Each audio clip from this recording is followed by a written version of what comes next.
I have done the last weekend a course on a quest for love that dealt with how to choose your spouse and the required characteristics in them.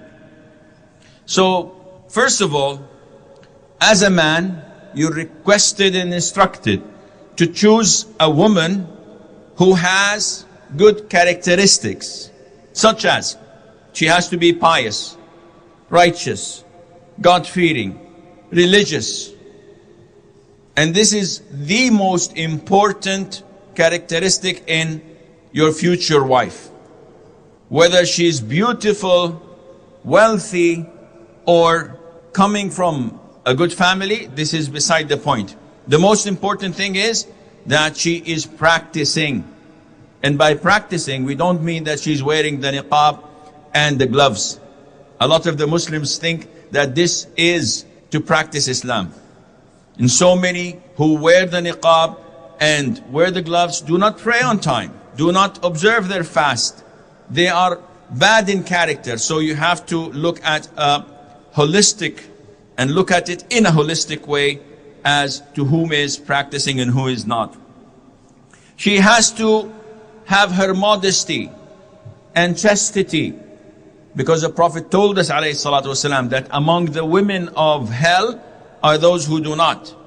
So if you marry someone and she shows her flesh, exposes herself, or she is indecent, then this would not make a good family.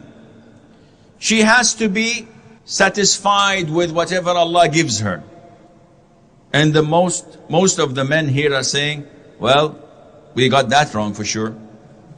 Because unfortunately, a lot of the women have this in them. They lack this feature of satisfaction and content. The worst wife one can have is the one who's unappreciative, never satisfied, never content. It is extremely important for a Muslim family to have the content, not only from women, but also from men. But this is not our topic. No, we're addressing the characteristics of the potential misses. Among the characteristics before choosing a wife, the Prophet tells us that the women of Jannah are those who are wadud, walud, a'ud. Wadud meaning that she's caring and loving. So you have to choose someone who's caring and loving. And I'm not telling you to go online, chat with her, and maybe go Skype so that you know her before marriage. This is haram. So how would I know if she's caring and loving? From her family, from her friends. They tell your mother, they tell your sister that she is kind, she is nice, she does not flare out, and she does not become angry, she doesn't have any rage attacks. MashaAllah, okay, this is nice. But to marry someone and end up in fights every single morning and evening, this is not advisable. She has to be wadud, caring and loving. Walud, she has to be fertile, able to produce children, because this is the essence of getting married. Sheikh, I can't go on Skype. Okay, how would I know this? She's fertile. We're not married yet. Well, scholars say, look into her family. So if, of course, her mother is fertile, look at her sisters, her aunts, her cousins. If they, mashallah, are a productive family, this means that most likely she would be. Thirdly, the Prophet ﷺ says that among the characteristics is that she is obedient. Among the blessings of Allah upon an individual is that he's blessed with a woman who would obey him if he orders her, and who would please him if he looks at her. So this is another characteristic. She has to be obedient. And the happiest husbands are those with obedient wives. So the Prophet tells us that among the best women are those whom you look at them, they please you. And this doesn't mean that she has to be shockingly beautiful, because this is not the case. Beauty is not an essential thing in marriage. If you marry a beautiful wife, couple of days, maybe couple of weeks, and then you'll get over it. You'll see the real character. But a nice and obedient and righteous wife would always be pleasant to look at. A righteous, practicing Muslimah, and this I know for a fact, would always try to look her best when her husband comes. This is my comfort zone. This is my safe haven that I always go to relax from whatever is abroad. And this is what I said to the brothers this morning's reminder. When we go in the streets, we find billboards of models, beautiful women smiling.